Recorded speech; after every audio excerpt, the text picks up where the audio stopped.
The Chicago Bears have a potential issue with the number one pick. What's up? I'm Sean. This is Sports Talk Bears. We are a fast growing community here, and it's a positive community. If you like the material, hit the subscribe button. Join us. So, you guys know me. I wouldn't normally cover this, but I'm getting some comments on my stories regarding a recent take by RG3 that might affect what the Bears do with the number one pick.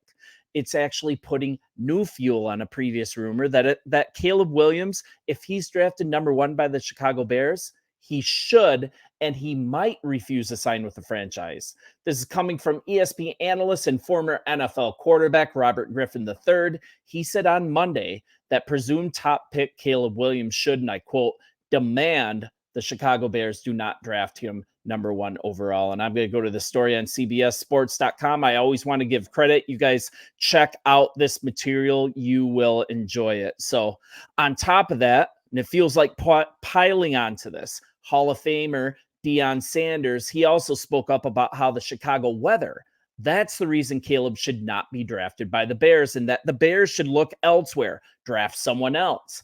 I mean, this stuff is such nonsense. I'll cover that in a few minutes too, but maybe they were just like me. Maybe they were a little emotional. I know personally I was, because this was immediately after the Bears traded Justin Fields to the Pittsburgh Steelers for a 6th-round pick that can conditionally be a 4th due to playing time. You might as well say it's for a bag of chips. If you guys have been with me for a while, you know I hate this trade for so many reasons, but let's get to it. This also ignites, I mean, honestly, a little PTSD that some fans might have, and it might make us remember that the since debunked thought that Caleb didn't want to play here, it was manufactured and spread by Colin Cowherd earlier in the offseason, and I think it was just to get viewers. And at the behest of Caleb's team, Cowherd, he walked back the comments after the narrative had already taken hold. It was a little too late, and it's part of the narrative here. But I will say one thing. Many times, as we know, when something like that is spread, it has a nugget of truth. But from Caleb's combine presser to recent comments from him and his team, I mean, he apparently has no issue playing here, and we got his pro day tomorrow, and I can't wait. So to do this justice, let's look at what RG3 had to say. And this is a direct quote. After everything that's happened with Justin Fields, can Caleb Williams really look at that and say, you know what? This is the organization that has my best interests at heart, and they're going to help develop me into the player I want to become. The former Heisman Trophy winner, he added something more. He said that Williams should go as far as to, quote, pull an Eli Manning. And if you guys don't remember, he was referring to the New York Giants' legendary quarterback situation of when he was drafted 1st overall by the then San Diego Chargers in 2004. Only to be traded hours later to the Giants. Man, I'm getting old, guys. 2004 sounds like yesterday, and that's 20 years ago. That's insane. Anyways, I'm going to close down this story. Let's get to more. And this is a quote. Eli Manning, he had power in that 2004 draft, and he let the Chargers know, don't draft me. I don't believe in the direction that your organization is going, and I don't want to play here. He refused to play for them, even threatened to sit out the entire season if they drafted him, and they still drafted him. RG3 continues. If Williams says, all right, I can see everything that's been going on, and now I can make the decision to say I don't think that Chicago Bears are the best place for me or my family to accomplish all the goals that we want to accomplish, then he needs to let that be known. He does have the power right now, and he should exercise it. Following this, ironically, the interesting part of this, that in the same breath, RG3, he spoke kindly about GM Ryan Poles, saying before the trade he was having, quote, an amazing season. Poles has already addressed this idea, right? He addressed this idea that Williams would decide he wasn't going to play for the team owning the draft's first pick. He addressed this, and Poles said, no concerns about that at all. I would love to know why if that was the case. He said this at the combine. Like I said, I think as a young quarterback, I've been around it. Infrastructure is important. And I think we've made really good progress in terms of having really good infrastructure for whoever we're going to come in at QB, or if Justin were to stay, we're in really good shape.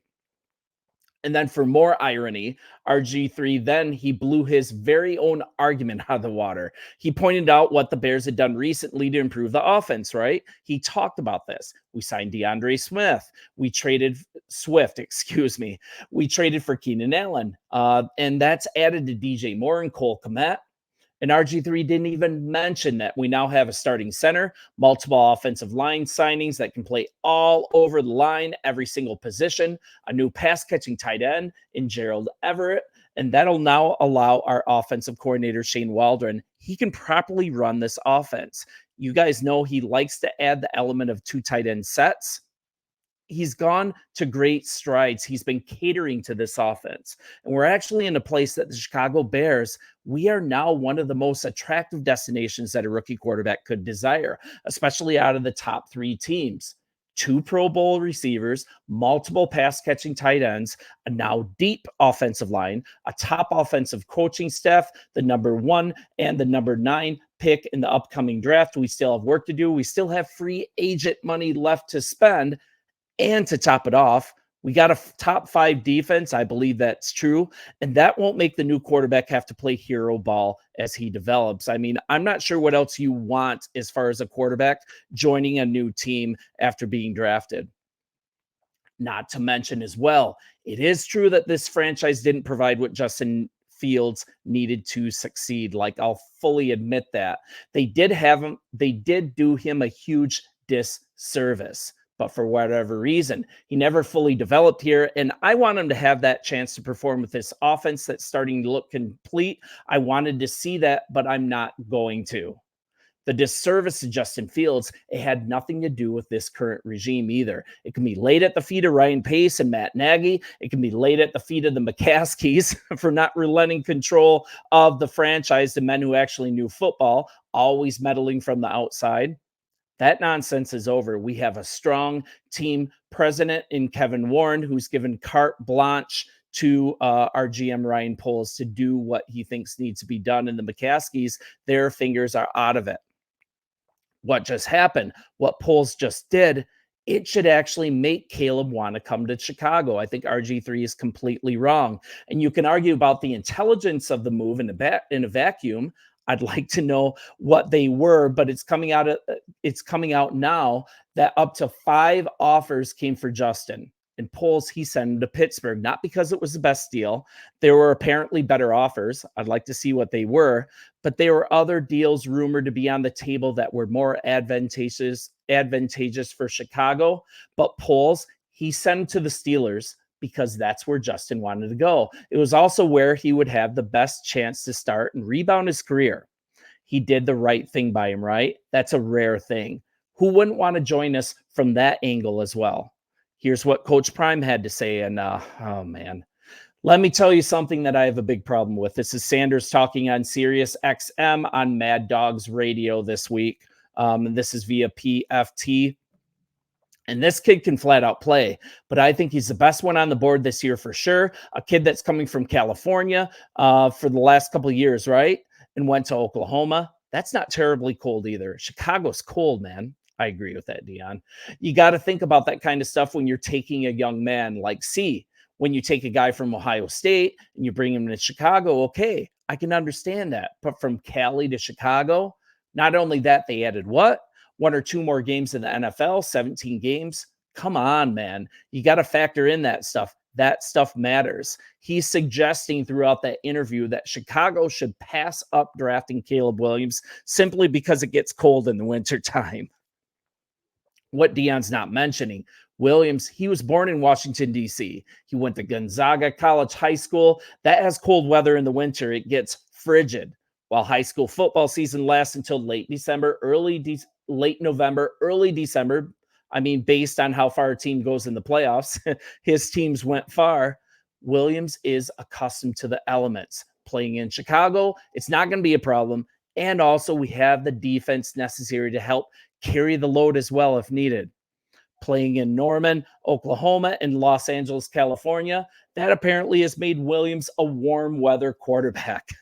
But he's played football in a cold weather city. Make no mistake about that. This argument has absolutely no merit. If we go with Caleb with this pick, Let's, as a fan base, shut this nonsense out. Let's change how we think about this team that we love. Poles, he is doing a great job. And I'm going to reserve judgment, even though my heart wants to scream about this Fields trade until I've seen Poles paint the whole picture. That picture, it'll be completed after the draft. We've got to realize something. We are so close to being a complete team. We're actually becoming a destination spot for top players, and we aren't cheap either. That reputation needs to be squashed as well. Look at the Jalen Johnson signing. That's an example of the new Bears, a team that says, look, if you ball out for us, we will pay you. We will keep you here. Let's move forward with our heads held high, and let's move forward with excitement for the future. You guys, thanks for watching. Bear down. We're going to talk soon, but continue to enjoy this offseason. Get over the Justin Fields trade just like I have, and realize we've got so many things to be excited about, so much to look forward to in the draft and beyond. And if Caleb Williams gets drafted by the Chicago Bears, he's going to be welcomed with open arms, and he's going to sign the contract. He will play here. You guys, bear down. We'll talk soon, and I'll see you.